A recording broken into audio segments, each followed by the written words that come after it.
The Pewtercast is sponsored by huntakiller.com, an immersive murder mystery experience like no other. You can save 20% on your first box when you subscribe by using the code Pewtercast at checkout. And we'd like to thank huntakiller.com for their support of the show.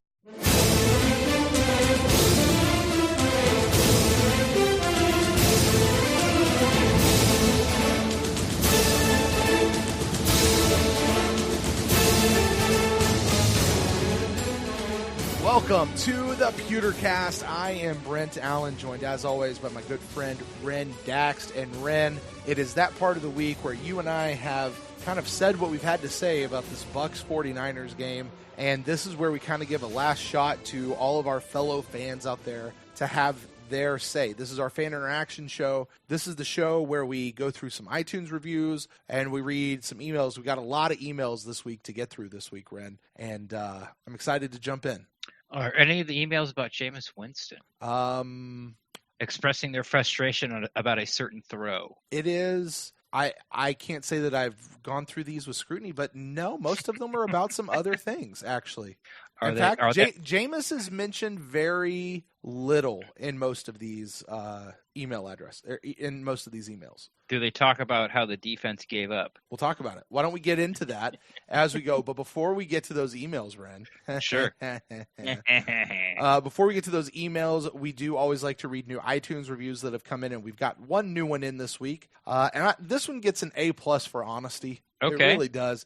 This comes in from Eric CK. It is a 5-star review. It says, great podcast. Said, I highly recommend this great Bucs podcast. Space. The above is true, but I really just wanted to get on the podcast by leaving this review. All right, nice. Yep. Well, just throwing your hat in the ring at the prize. Like, right. Whoever retweets this, I'll give $8,000. Okay, retweet. Well, That's Eric, stupid. That's absurd. I'll retweet. There you go. Well, Eric, buddy, you have made it. You are on the show. You are on the Pewtercast. But, you know, I got to tell you, leaving an iTunes review, while a perfectly fine and acceptable way to get mentioned on the podcast, is not the only way to get on the show. You can actually join us for the Instant Cast, which are usually call-in shows. Yes. Not always, but usually they're call-in shows. You can also email us. You can tweet us, if it's something really good, and we'll get to all of that. But iTunes reviews are also great. You know the great thing about iTunes reviews, Ren, is they also help us. As people are out there, this time of year, people are, new listeners are looking for Bucs podcasts out there. I've seen 3 or 4 times over on various social media sites, people saying, hey, I'm looking for a good Bucs podcast. Are there any out there? Which always makes me chuckle when they go, are there any out there? Yeah, there's one or two. There's a few. And if you like ours, awesome. And if you're listening to us, if you're brand new with us this year, I'd like to say welcome to you. But iTunes reviews really help us when other fans are looking for Buccaneers stuff. It just helps populate us a little bit higher in the search and helps the show grow. So if you guys do that over on iTunes, we always prefer the 5-star kind, but we'll read whichever ones you leave. And our thanks to Eric this week. All right, Ren, we got several emails to get through, so why don't we go ahead and just jump on over there. All right. And get those done. All right, our first email of the week comes to us from our good buddy Chris from VA, via Alaska. I think he was where he was before. Yes. He says, Pewter guys, and repeating what BA said, not the result we wanted this week. But I feel like this defense played well, and the offense just struggled to get anything going. It doesn't seem like Mike Evans played much, but I know he was ill the day before the game.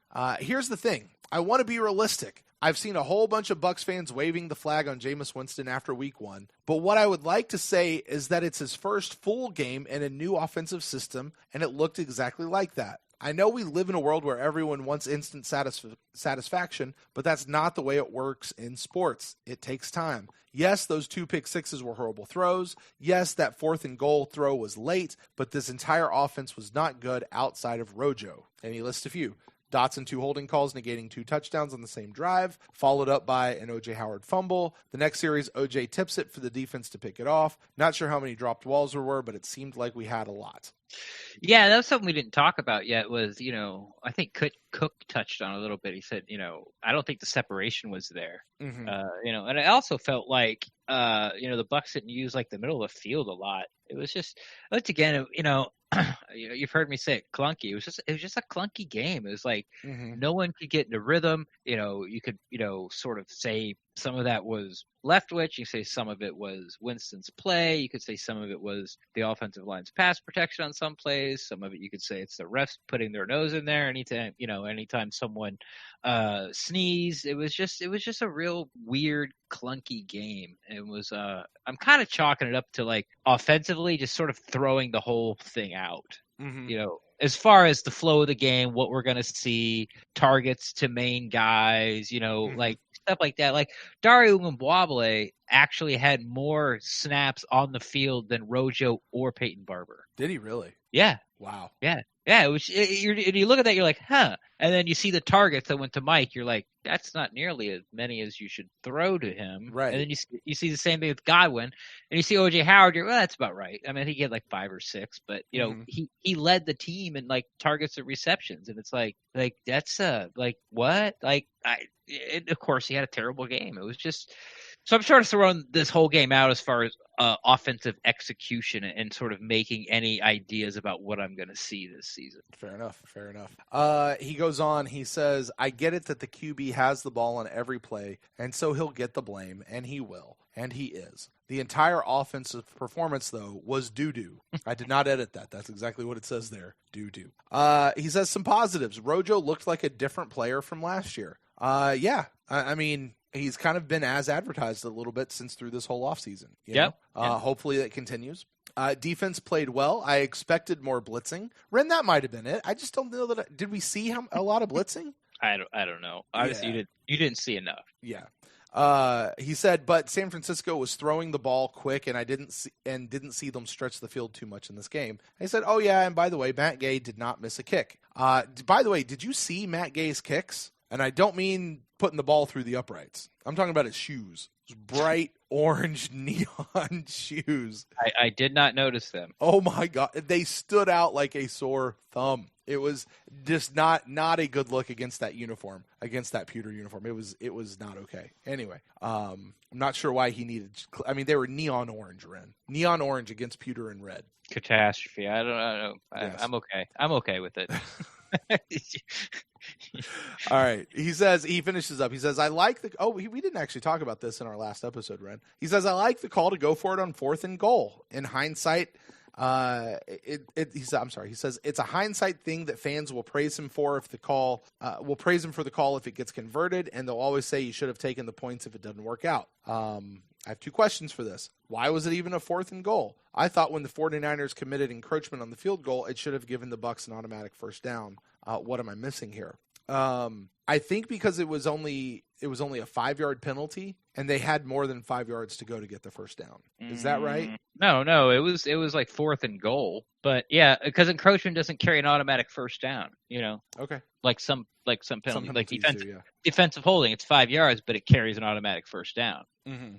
So does PI. It's like it's spot of the foul, but if the foul is short of the sticks, you still get an automatic first down. And encroachment / offsides, it doesn't carry an automatic first down.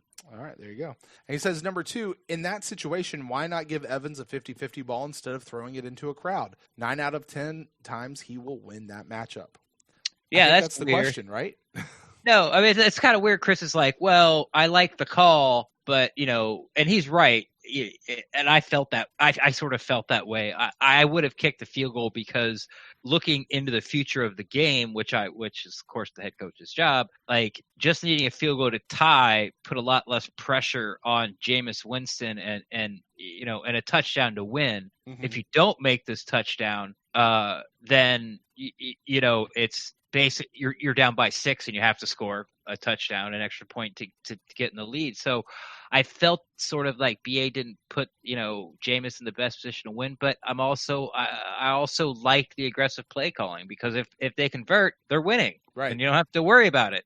So Chris is right. And, I'm sort of torn on it. Mm-hmm. And I know it's because that they didn't get it. Mm-hmm. And if they did get it, I would be like totally singing BA's like, I love his coaching style and his aggressiveness. But yeah, so he's right there. But I find that funny that he does that and then he criticizes the play call. Like, I like going for it. Oh, but why didn't you throw it well? The only reason you're saying that because it didn't work. Right. And he just said in his emails, like, the only reason people are criticizing because it didn't work. Well, you're doing the same thing, aren't you? Chris, response from you, please. Why did you give it to Rojo? Because he was gashing him. Like, right. That would have been better. Or, why didn't you throw it to Brait? They have such a great connection. Why didn't you throw it to O.J. Howard? He's uncoverable. He's huge. Why didn't Right. I liked the play call as well. I really did. Or not the play call. I liked the call to go for it. They were getting ready to kick the points. They got the penalty. They got right there. They were on the 2-yard line. It's a 2-point conversion. That's all we're really talking about here, right? Yeah. And you get that no risk it, no biscuit. And I knew I was going to have to tweet this as soon as it happened. A no risk it, no biscuit philosophy also includes sometimes you risk it and you still don't get the biscuit. Yeah. But I like going for it. And, BA comes out, he's like, yeah, I got a little greedy, blah, blah, blah. It's like, no, hey, he doesn't have to defend that one with me. I liked it. I liked the balls it took to do that. I think it made sense more mathematically at that point. I don't think it made more sense mathematically. I thought it was okay. I thought it was an okay call to make. And if you're going to make it, that was the time to do it. So, 2 yards to take the lead or take the sure thing and still be losing. Right. At that point in the game. Sure. Yeah. I was fine with it. I really was. And even though we didn't get the points, I'm actually still really okay with it. So I hope that that's just indicative of the Buccaneers' attitude as a team going forward, and that, by the way, they actually still get the points. All right. Anyway, that is Chris's email. Chris, thank you so much for writing in. Our next email comes in. Frequent emailer here, Ren. Our friend Chef Aaron sends us an email. He says, hello, guys. It's at least great to have football back. However, what we saw on the offense was anything but football. I don't know what that was. Offense. Well, I'll get to JW shortly, but I just have to say that having the Sunday ticket on my TV makes me see the game so much better than at a bar TV. Amen. Anyway, that was an abomination of epic proportions. Nothing about what we saw had any chemistry or cohesion whatsoever when it came to catching, blocking, or passing. It looked like everyone out there was out there for themselves. OJ had the worst game he's ever had as a Buccaneer. Barber, for some reason, is running a curl route against Sherman, and that was a disaster waiting to happen. And the final 6-pick play, well, that's just, there are no words for it. It was clunky. Clunky? It was clunky. Yeah. It was clunky. And I've heard this thing about the Sherman thing. Like, I don't have a problem with Peyton Barber. Yeah, that guy. Mm-hmm. Peyton Barber in space against Richard Sherman. I don't have that problem. What? He can't catch because Richard Sherman's on him and giving him a 5-yard cushion. Like, I don't see the problem. I know BA said it, right after the press, after the game in his presser, but then came back and was like, oh, he ran he ran the route too far. Mm-hmm. But I like my chances with Richard Sherman against Peyton Barber in space. Like, I watch Richard Sherman miss tackles in that game. Like, mm-hmm. I saw him do it, and now you got a guy who's just as big as he is, not tall wise, but, as far as, girth, and just as strong as he is, and he's in space. Mm-hmm. Like, I like those odds. So I do. Yes, of course the outcome stunk, but I'm not like, oh, what are you doing throwing a Richard Sherman side? That wasn't the problem in my mind. Like, it just, just crappy execution by somebody. Take your pick. Don't care.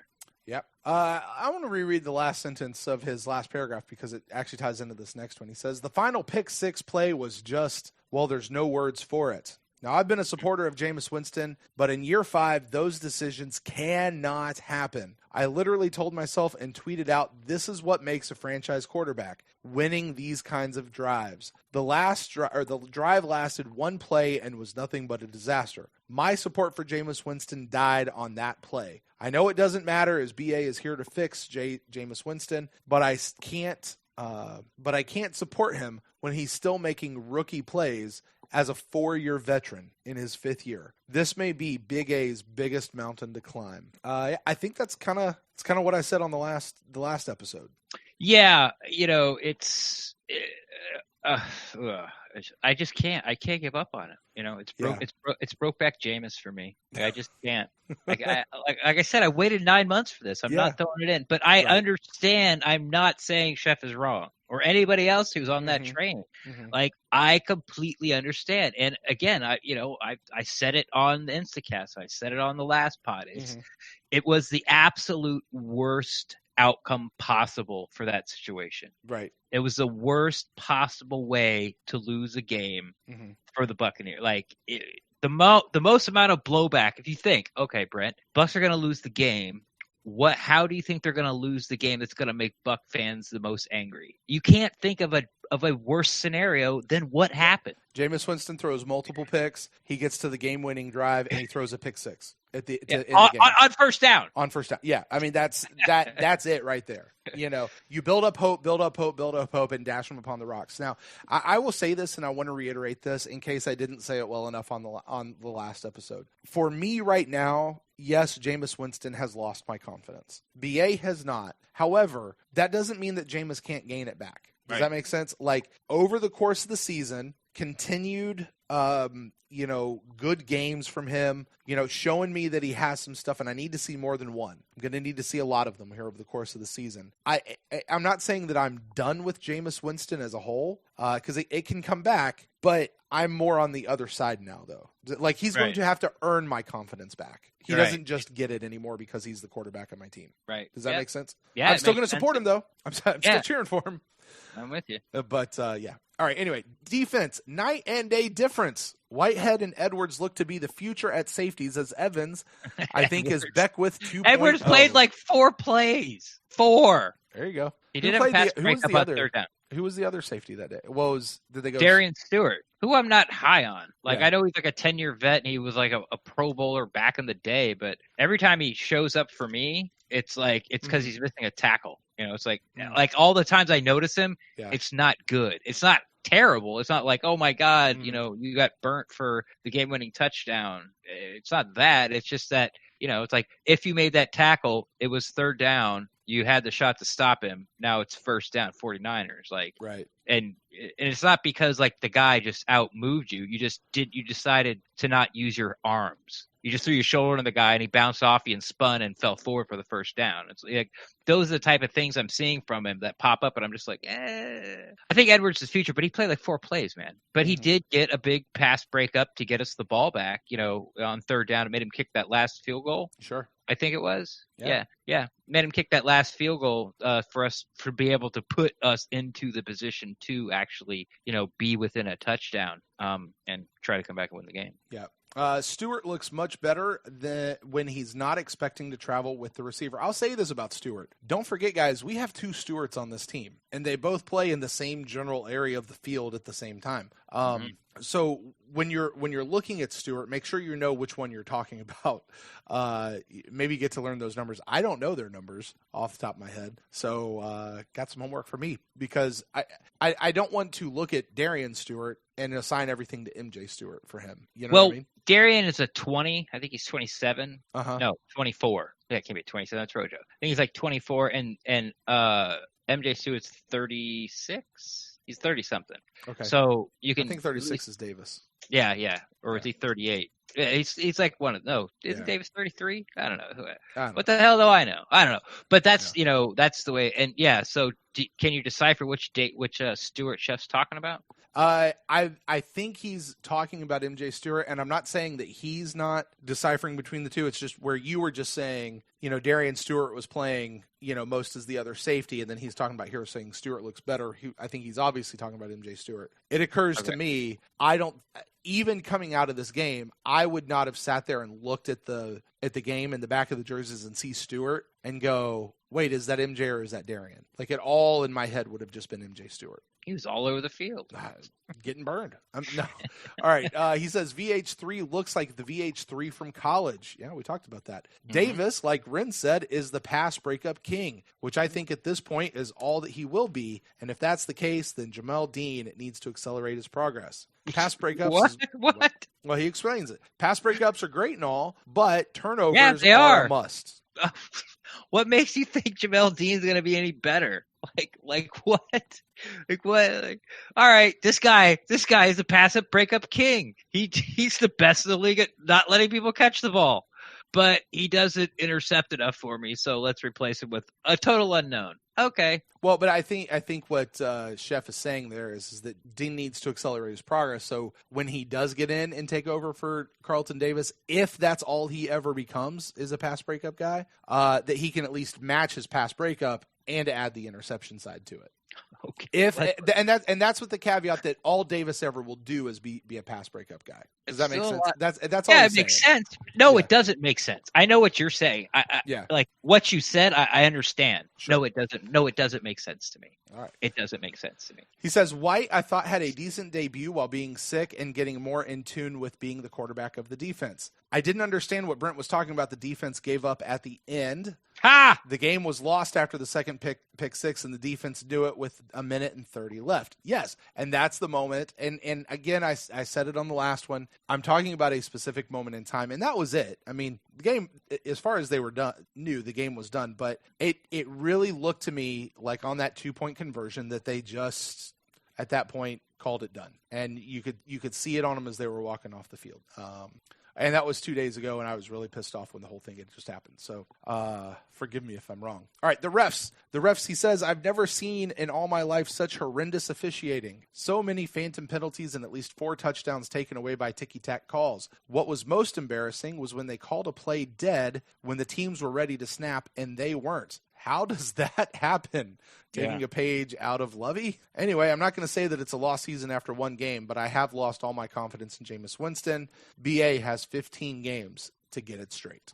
Yeah, I mean, he's right. It was a lot of ticky-tack calls, and that was, I've never seen anything like that in my life. And they did it like twice. Didn't they do it on the field goal too? It's like or an extra point, Matt Gay's extra point, like, we weren't ready. Just, we're just going to do it over.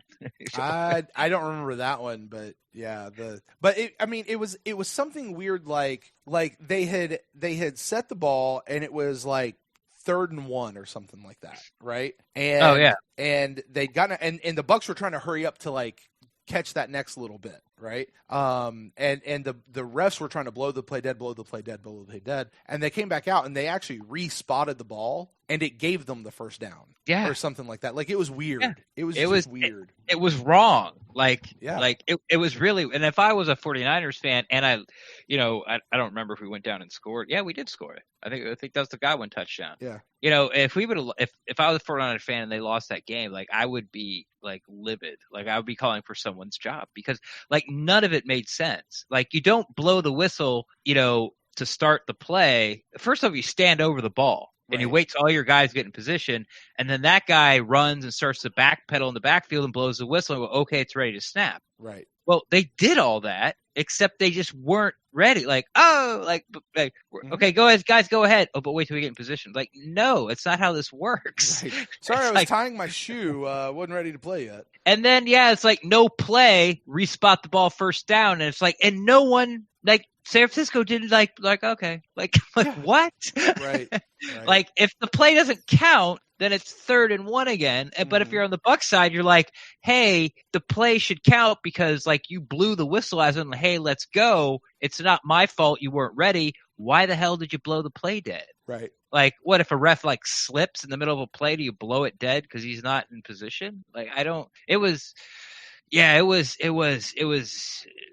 laughable. The things that they called and some of the things that happened. It was, and once again, I'm not blaming it on the refs, the loss, but it was not NFL caliber refereeing, which by the way is not a high bar. Fair enough. All right. Thank you, Chef, for your email. Our next email comes in to us from Wayne. This might be Wayne's first email to us here at the show, Ren. All right. I could be wrong. All right. Wayne says, good morning, everyone. I think he's coming from the UK, actually. I think he's writing to us from the UK. He says, morning. I'm madly trying to catch up with all my old podcasts this morning, and I heard your discussion about the Bucs choosing to wear their red uniforms at home against the 49ers. And, well, that worked out well for them, didn't it? But this got me thinking. I know the justification for wearing white at home is to try and help the Bucs cope with the heat when playing at home at the beginning of the season. Given the home team is a slight advantage over the visiting team who are forced to wear darker colors, but I seem to remember the original reason for the switch was a different reason. Ren, I'm going to need you on this because this predates my Buccaneer fandom. He says, when Vinny Testaverde was our quarterback, he had a penchant for throwing the ball to defenders wearing a different uniform from ours. Yeah, At some point, the coaches came out and said that the problem was that Vinny was colorblind and struggled to differentiate between the creamsicle jersey worn by the Bucks and the white jerseys worn by the visiting team. So in order to make things easier for Vinny, the switch was made, and we have worn white jerseys at home ever since. Kind regards, Wayne. That is 50% correct and 50% incorrect. Yeah, he's right. That's why the Bucks. Well, that's why the Vinny Testaverde Buccaneers wore white at home, was because that was one of the excuses. It was kind of like Vinny Testaverde. I think the record still stands. He threw like 35 interceptions as a rookie, and I still think that's the. Yeah, it was like that's over 2 a game, bro, on average. It came out he was colorblind, and they hoping that this would help him out. But the Buccaneers have not worn white jerseys at home ever since. That's just not true ever. Like we wore we wore our reds at home the whole time during, the silver age of Buccaneers football, the Sapp Brooks, Lynch, we wore red. Yeah. It's always been the heat thing is what I've always heard. So, yeah, I didn't know that about the Vinny Testaverde thing. Yeah. That's, but that's, like I said, that's not where it started, and it became sort of like a trend. No, but yeah, that was true. That did happen during the Vinny Testaverde years. They wore white at home because to help him be able to, I don't know. It's just, the whole thing was silly. No one really bought it at the time either. It's okay. Cause Vinny went to play for 6 other teams and throw for 40,000 yards. And that never came up ever again. Right. So, yeah. I just my head's now going to the idea of I think it's the, I don't want to say fear, I think it's the frustration of a lot of players. Let's play worst case scenario. Say we do get rid of Jameis and he goes to another team, and then all of a sudden he lights it up and he becomes the quarterback we all expected him to be here, right? And then everybody's like, oh, of course, that'd be what would happen, right? So, well, I think there's something 4x starting QBs have won Super Bowls, and then another 3 or 4 have been to Super Bowls as starting QB. Right. Like Steve Young, Doug Williams, Chris Chandler went to one with the Falcons. I know I'm forgetting people that have won Trent Dilfer. Those are all guys that have been Super Bowls or won Super Bowls that left, but I'm not even close to being there yet. I'm just not of thinking about that. All right, our next email comes into us from Johnny. Johnny says, hey, guys, after a tough loss at home, I wanted to write in and share some thoughts about the way our Bucs played. I'm actually listening to the Instant Cast right now, and I mainly wanted to highlight a couple of individual players that got me pretty excited for what they can do this week against the Panthers, especially their run game. All right. Shaq Barrett. This dude looked so fired up last week, and his play led me to believe that he might have a big season up his sleeve. I got to imagine it's nice for him to finally be able to play outside of Von Miller's shadow. He did leave a little to be desired in coverage, however, but that's also what Quan and Devin can do really, really well. Yeah, he got caught one time, the 49ers sort of, I don't know if it was lucky or they figured it out, but he's not supposed to be in coverage. But yeah, there's times where that's sort of like what this Todd Bowles defense is. There's a bunch of guys standing at the line of scrimmage and they hike the ball, and some people drop back and some people don't. It's the one trying to figure out which ones are going to drop back. So sometimes, defensive, outside linebackers who are really just edge rushers and aren't there, they're not on the team to cover people out of the backfield. Are going to get caught in those situations, and if the other team identifies it, then chances are they're probably going to complete the pass. So for me, that's sort of like a non-issue. But yeah, the one play that Shaq had, I shouldn't say the one play, but the one sack, it was great.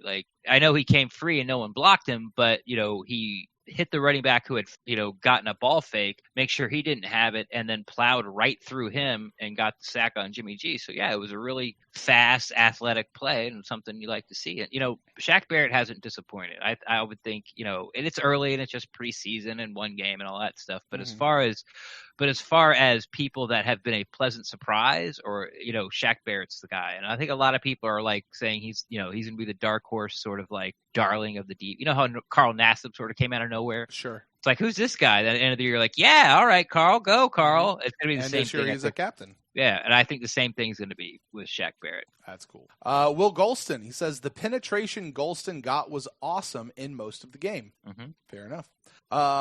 Sue and Villa, both of these guys clogged the front, but then backtracked to make plays down the field after the ball left the backfield. The strength and hustle they showed was great. I wouldn't be surprised if they gave McCaffrey a hard time on Thursday. I don't. Hard time isn't like falling on them. Like they're not gonna chase down McCaffrey. But they were right. He's right. Sue had a nice play of I think it was Kittle. They set up sort of a little screen dump pass to him, and Sue hustled away from his spot, and sort of gave him a forearm shiver and just knocked him right to the ground. You're like, oh Jesus, that's a big man moving really fast. And then there were a couple times, especially early on, that I saw like screen passes or maybe a run broke, and then Villa's chasing the play, and the running back has to stop or make a move or do something in front of him, and then Villa would catch up to him and either fall in the pile or help with the tackle. So. Both those guys for their size can move, and seeing Villa Vea do that stuff, if you're pro Villa Vea camp, you're really excited to see that, to get some more games under this kid's belt. I think he's going to be really fun to watch. I just found it really odd to see number 93, like mixing it up in places that like were outside of just the actual trench of the line. Wasn't 7 yards in the backfield watching the play go the other way. Right. Look at my penetration. Yeah, okay, right. great. Look at my get off. The play's over there, buddy. Go get the ball. Go get the ball. It was just, there was one play I remember seeing. Guy was running by Sue. I don't remember if it was a pass or a run play or whatever, but guy had the ball and he was running by Sue, and Sue like peeled off his guy, turned around and got him. I was just like, that's. I know you're not a big fan of the show, and that's fine, but I mean, that's what Ian Beckles was always talking about was a problem with Gerald McCoy. Like he had no arms to reach out and grab somebody, Yeah. So yeah. I'm not a big fan of Ian's show. I am not. But when it comes to Gerald McCoy, I think he's sort of spot on. Sure. And it goes back to where he tore like his bicep and then his pec, or tore both pecs, And we even saw, I think, at one point last year where it was kind of a shock. You saw him reach out. Uh-huh. And then he directly went to the bench. Remember when he was slamming his helmet down? Or like, oh my God, Gerald McCoy's really hurt. Yeah. It ended up going back in, but that was why. It's like he reached out, he felt something, and he thought like, I'm really hurt again. Yeah. Same injury I had my first 2 years in the league, but it ended up, not being anything. But yeah, Beckles is right. McCoy does not want to do that. Right. To the point where he won't. Mm-hmm. He says, the O-line, I thought they played pretty well protecting Jameis. They did far better than I expected them to do, to be truthful. Yeah, we talked about that. Yeah, well, if they did far better, that was an awful low bar. Yeah. Todd Bowles says, man, people seem to be glossing over our pick six. Remember when we had a huge turnover drought last season that only Cam Newton's implosion could fix? We got 2 turnovers this past week. I'm pretty stoked about that. Yeah, I thought the defense played really well. I mean, you look at the final numbers, and they're really, really good. Mm-hmm. And 2 turnovers a game, I'll take them. Right. He says, on the other hand, a couple of guys let me down a little, so I'll try not to repeat what's already been said by a lot of people already, I'm sure. Says Brashad Perriman. Actually, nobody's talked about Brashad Perriman, so have at it, Johnny. Brashad Perriman, I know he can be a huge threat, but he looked uninterested at times on Sunday. I know it's not totally on him to be involved, but there were some plays that I felt he could have and should have done more. Clunky. That's it. It's a good word, Bryn. It's a real good word. And then he says it, Jameis. Obviously, this one is worn out by now, but I'd like to point out that he and Baker Mayfield had pretty comparable games. Don't care. Both had 3 picks and 1 touchdown. Don't care. I'm not doing the compare Jameis to this person, that person thing. Fair enough. I'm done doing, well, look at Tom Brady in his first 3 years. Look at that. Like, well, Baker Mayfield did this. Like, that is no way. That's how, and no offense with Johnny, yeah, I get it, and you are right, but that's how babies make arguments. You know what I mean? It's like, well, why are you mad at me? Look what that person did. Like, that's not an argument. Like deflecting how crappy you played by saying, look at that guy, people like him, and he played crappier than me. That's not a defense. Mm-hmm. It's just, it's not, so I'm not being mean, Johnny. I'm just, I like Brett, like you said you don't trust Jameis. I'm just frustrated with these same narratives because like we've bought into them. We've defended. I mean, them. There's ones that they're narratives we have espoused before too. Yeah. But Jameis is giving us no ammo to fight back against these narratives anymore. Right. And until you do, I'm just sort of done talking about it. You know, I don't know if you ever experienced this, Ren, when you're working in private industry or working in restaurants. Like, you know, there are just some people that bad things just seem to happen around them. And it's almost like it's never their fault, or it's very rarely their fault. But still at the same time, like, you know, yeah, you got overwhelmed. Yeah, you had a crappy day here. Yeah, this didn't go right there. Yeah, this didn't happen over there. Yeah, all these people called in this one day, but it didn't happen you didn't get it done on your watch. Right. It just, and you got to go. I can't have you in a position of management, or I can't have you in a position of whatever, you know, for whatever reason, it's just not happening here. And I'm not saying that that's what's going on with Jameis, but that's kind of where I am with him. Like, yeah, there's all these other reasons, right? But the bottom line is we're not winning and stuff's happening. And it's your fault. So, you know, we gotta figure it out. And I think it's real fair to say that we're done right now is unfair. He's got 15 games. Yeah. That's it. He's got 15 games. And we all know it because the clock's ticking, right? I mean, contract year, right? Yeah. Like, this is it. Anyway, I'm looking forward to Thursday Night Football this week. I would really love to see McCoy jump off sides and have a completely lackluster game again. Go Bucks, Johnny. Yeah, I would love to see McCoy jump off sides. Oh, that'd be so funny. That was his thing for a couple years, wasn't it? Yeah. Like first and goal inside the 5. Oh, McCoy jumped off sides. Yeah. Yep. All right. From our good friend down south, Javier writes in. Javier! He says, hello, guys. For a second, I thought about sending this email entirely in Spanish just so you'd have to practice or suffer through it. Yeah, that would have been a non-read, Javier. He says, anyway, my questions for you for this week. Number 1, questions. Here we go. I like them, Ren. As someone who didn't follow the team during the offseason, I was beyond stunned and surprised to see Rojo's performance this weekend. From 1 to 10, how surprised and stunned were you? Less than 1, honestly. I mean, surprised. Yeah, less than 1. Like, yeah. I would have been surprised if he ran. Like, no matter how good his performance was, I wouldn't have been surprised. Yeah. Like, if he ran for 157 yards and 2 touchdowns, and 2 of those touchdowns were like 30-yard break, like, I would have said, yeah, that's what I saw in preseason. Yeah. Like, that's you what I saw. You would have been more surprised if he didn't have a good game. I would have been. I would use the word disappointed, you know, because I'm not gonna. Because what I saw in training camp, I wasn't going to throw the towel in on Rojo after one game. Sure. You know, but it's such a low bar from where he started. Like it's nearly impossible to have a worse year as a football player than he had last year. What do you have? It's like 24 yards or something last year. Like 41 on 24 carries, you know, but he had 43 yards after contact. Like, how does that even happen? How do you have more yards after contact than total yards? Right. Like, that is just like, that's crazy. It's if I wrote that line down, like, here's your, like, you know, anybody, it doesn't matter if Rojo, any running back, like, this is going to be your stat line for 16 games as an NFL player, and you're not going to be inactive for any of these games. Mm-hmm. Like, you're gonna play at least, you know, you're gonna get the ball at least once, and this is your stat line. Like, you would look at it, people would be like, that's the stupidest thing I've ever seen. It's impossible to do that. Like, that cannot be done. Like, obviously it can be done, but there's no way. Like, I'll bet $1 million. I'll bet my house. Like, I'll bet my mother's eyes. Like, it's just, yeah. So, sorry. I went off on a tangent there. But, yeah, no, I wasn't surprised by it. I wasn't. I was happy about it. You know, it pleasantly happy, but not surprised. It was basically what, you know, I was hoping and / thought I would see.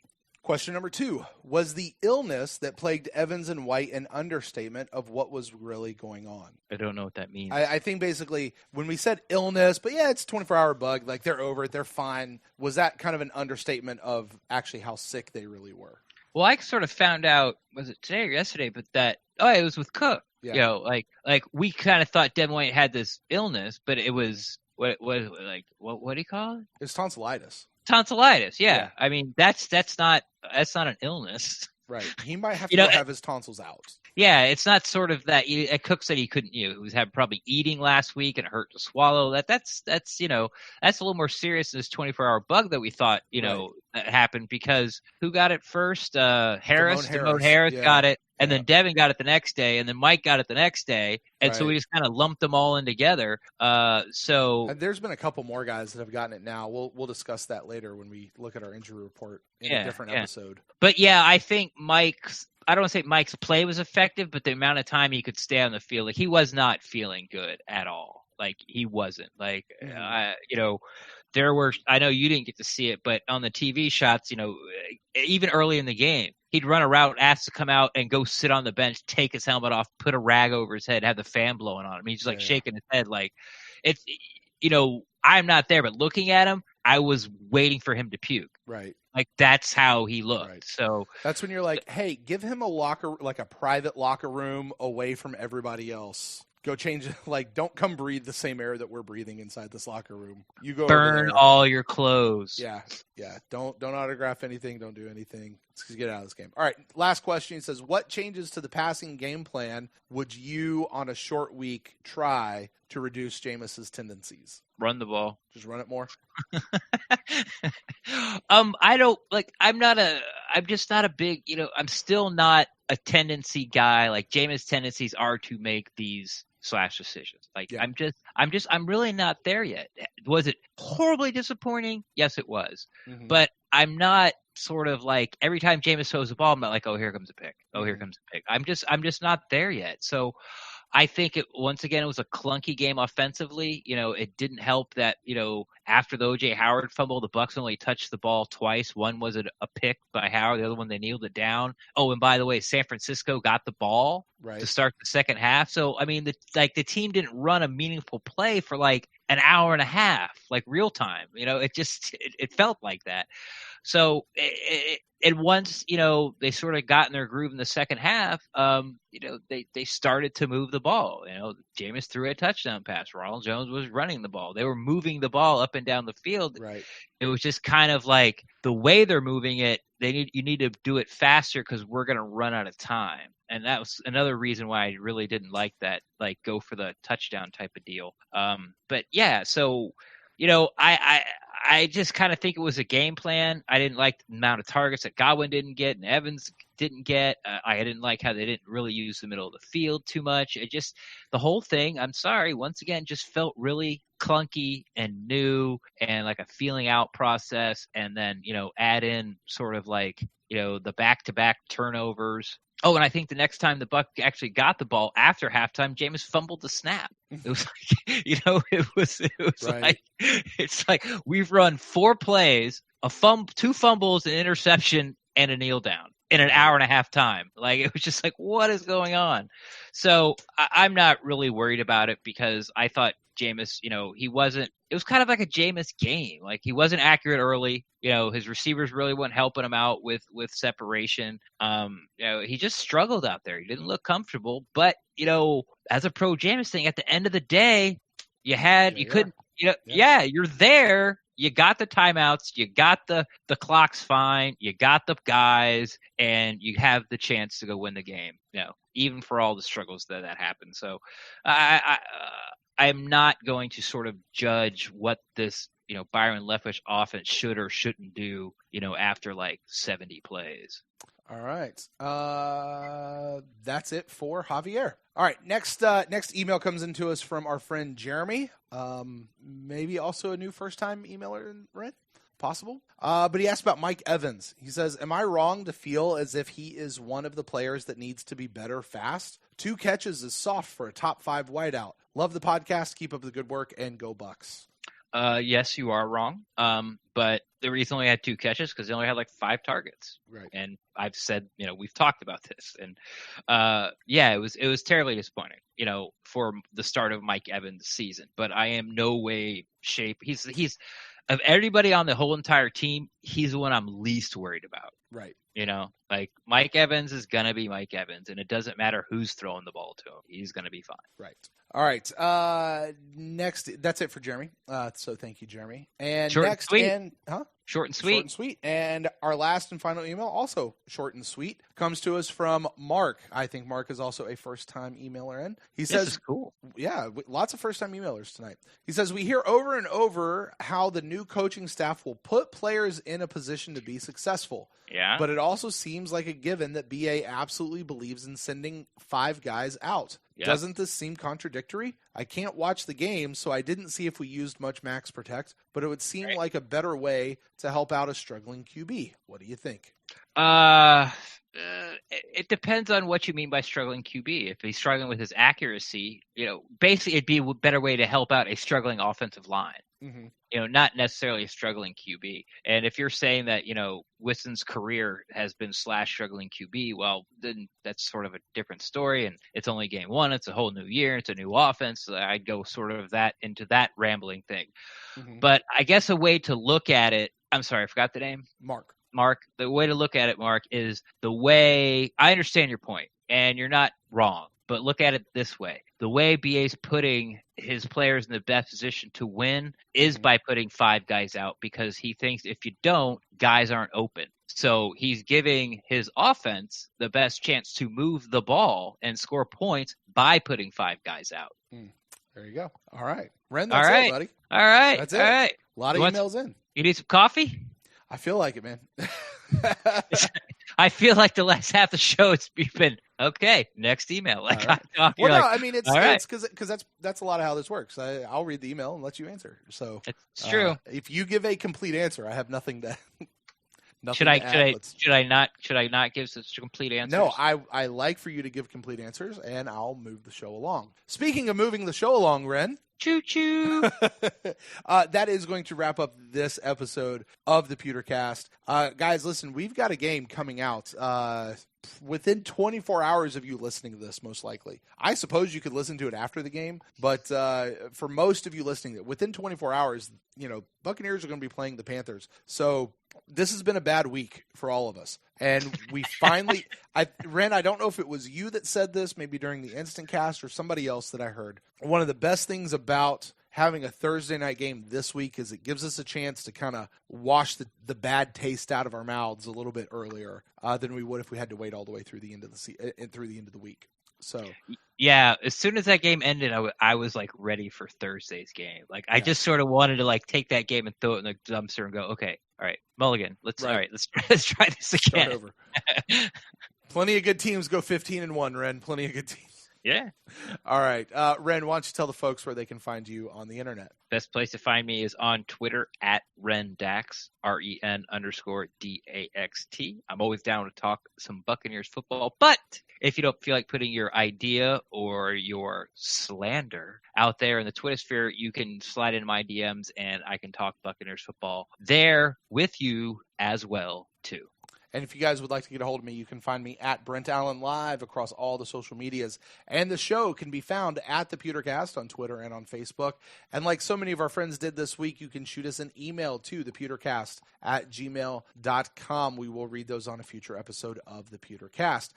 Ren, well, coming up next, I'm not quite sure how this is going to work with a Buck in the News show coming out before the game. I really don't know how we're going to do that or if that'll work.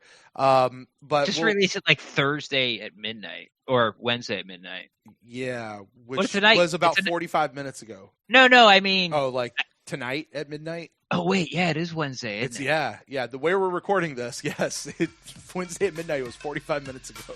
When are we going to do we got to do the Buck in the News show today. Yeah, we'll figure that out. But we've got that, but we also, the big thing that our friends need to be aware of is the Instant Cast will be happening after the game. We will be going live Thursday night, so you guys make sure you join us. It'll be a late one, but we'll be there anyway to, get through either celebrate together or, drown our misery together. Whatever the outcome is, we're going to do it together. We're going to get through this season and see what happens. And maybe, just maybe, these Bucs, at least this offense or at least this quarterback, have a chance to start on the road to redemption. So that's what we're rooting for. We are definitely closing the show out. Go Bucs!